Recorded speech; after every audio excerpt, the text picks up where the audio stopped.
Shalom, selamat pagi jemaat dikasih Tuhan. Kembali saya menyapa Bapak Ibu Saudara semua. Gimana kabarnya hari ini? Semua sehat ya? Puji Tuhan, kita bersyukur atas perlindungan dan pemeliharaannya. Dan kita pagi ini kembali berjumpa dalam program Renungan Pagi. Ya, kita akan bersama-sama merenungkan firman Tuhan hari ini. Dan sebelumnya kita berdoa dulu. Bapa di surga, kami bersyukur pagi ini Tuhan. Dengan penuh kerinduan kami mau Tuhan merenungkan firman-Mu. Urapi kami ya Tuhan, sehingga kami bisa menangkap pesan firman-Mu atas hidup kami. Dan Roh Kudus juga tuntun kami untuk kami bisa mengerjakan, melakukannya dalam kehidupan sehari-hari. Di dalam nama Tuhan Yesus kami berdoa dan bersyukur. Amin. Ya, firman Tuhan diambilkan dari Matius 18 ayat 21 dan 22. Saya akan bacakan. Kemudian datanglah Petrus dan berkata kepada Yesus, Tuhan, sampai berapa kali aku harus mengampuni saudaraku jika ia berbuat dosa terhadap aku? Sampai 7 kali? Yesus berkata kepadanya, bukan.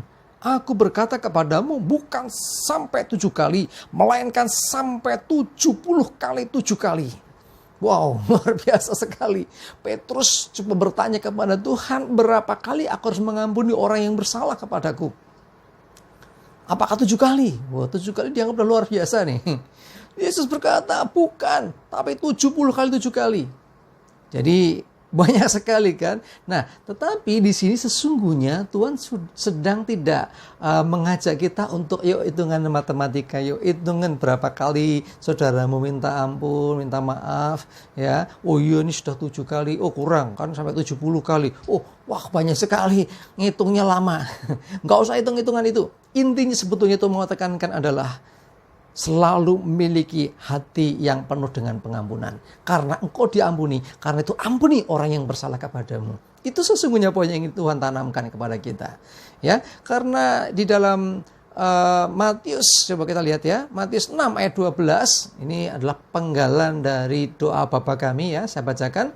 Dan ampunilah kami akan kesalahan kami, seperti kami juga mengampuni orang yang bersalah kepada kami. Perhatikan, artinya menurut ayat ini kita minta ampun seperti kita mengampuni orang.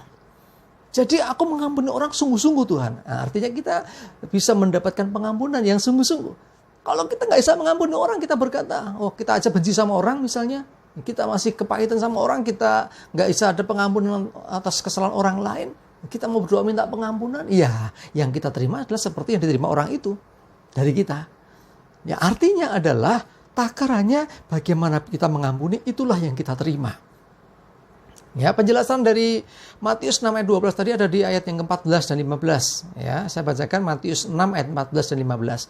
Karena jikalau kamu mengampuni kesalahan orang, perhatikan, Bapamu yang di surga akan mengampuni kamu juga. Perhatikan ini. Tetapi jikalau kamu tidak mengampuni orang, Bapamu juga tidak akan mengampuni kesalahanmu. Loh, kok bisa gitu sih? Kan yang salah dia. Yang salah orang lain bukan saya. Saya kan benar. Seringkali gitu kan? Padahal saudaraku di hadapan Tuhan bukan siapa benar, siapa salah. Tapi siapa yang memiliki hati yang penuh pengampunan. Hati yang benar di hadapan Tuhan. Itu adalah hati yang mengampuni. Sekalipun orang lain itu salah. Dia minta ampun tulus dengan sepenuh hati. Dia bertobat, minta ampun. Ampuni aku Tuhan. Aku udah berdosa kepada Pak itu misalnya. Ya, orang itu diampuni. Tetapi orang yang tidak mau mengampuni justru bisa terima hukuman. Justru dia tidak menerima pengampunan juga. Wah, ngeri ya. Iya, karena apa? Kalau kita tidak mengampuni, kita nggak diampuni. Kalau orang nggak mengampuni berarti masih ada kecewa, masih ada benci, masih ada mungkin pahit hati. Ya, padahal orang yang benci kepada saudaranya, perhatikan di dalam kitab 1 Yohanes 3 ayat 15, saya bacakan ya, 1 Yohanes 3 ayat 15. Setiap orang yang membenci saudaranya, ini artinya gak bisa ngampuni ya, masih membenci saudaranya, adalah seorang pembunuh manusia. Wah, tegas sekali. Dan kamu tahu bahwa tidak ada seorang pembunuh yang tetap memiliki hidup yang kekal di dalam dirinya. Saudara gak mau ngampuni saudaramu disamakan dengan pembunuh loh. Gak main-main loh kita ini bicara pengampunan, gak main-main saudara. Kita masih benci sama orang, ya sama saudara kita dihitung seperti pembunuh. Dan pembunuh gak memiliki hidup yang kekal. Artinya sekalipun kau orang Kristen, sekalipun kau rajin ibadah, tetapi hatimu gak ada pengampunan, Maka yang terjadi kemudian apa? Engkau nggak diampuni. Artinya engkau tidak memiliki hidup dalam dirimu karena engkau disamakan dengan seorang pembunuh. Wah, aduh, ngeri ya. Ya karena itu mari Bapak Ibu Saudara dikasih Tuhan, kita belajar untuk mengampuni. Ya, ini bukan soal siapa benar salah, tapi soal respon hati kita di hadapan Tuhan. Tuhan melihat hati kita. Kalau hati kita betul, hati kita ini lurus di hadapan Tuhan, maka kita berkenan di hadapannya. Mari kita ampuni. Seperti itu juga kita akan terima pengampunan yang dari Tuhan. Ya, standar yang luar biasa yang Tuhan tetapkan kepada kita orang-orang percaya.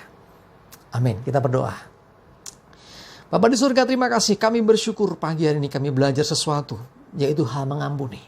Kami pun belajar bagaimana Tuhan Yesus mengampuni ketika di atas kayu salib. Ketika dia berkata, ampunilah mereka karena mereka tidak tahu dengan apa yang mereka perbuat. Satu teladan yang luar biasa untuk kami Tuhan. Kami bisa belajar bagaimana kami mengampuni orang yang bersalah kepada kami. Karena kami tahu Tuhan, kami pun akan diampuni oleh Tuhan ketika kami mengampuni orang yang bersalah kepada kami. Terima kasih. Kami bersyukur hari ini Tuhan menyerahkan hidup kami dalam pimpinan Tuhan. Sertai kami Tuhan. Jauhkan mara bahaya, virus corona dan penyakit lainnya. Hari penuh kemenangan, damai sejahtera, sukacita, keberhasilan, bahkan keberuntungan, kemurahan Tuhan menyertai hidup kami. Terima kasih, kami bersyukur Tuhan, kami siap beraktivitas dalam pertolongan-Mu. Terpujilah nama-Mu, dalam nama Yesus Tuhan, kami berdoa dan bersyukur. Amin. Mari jemaat dikasih Tuhan, maju terus dalam iman dan pengharapan. Tetap kuat, jangan jadi lemah. Ya, semangat terus. Tuhan Yesus memberkati kita semua. Amin.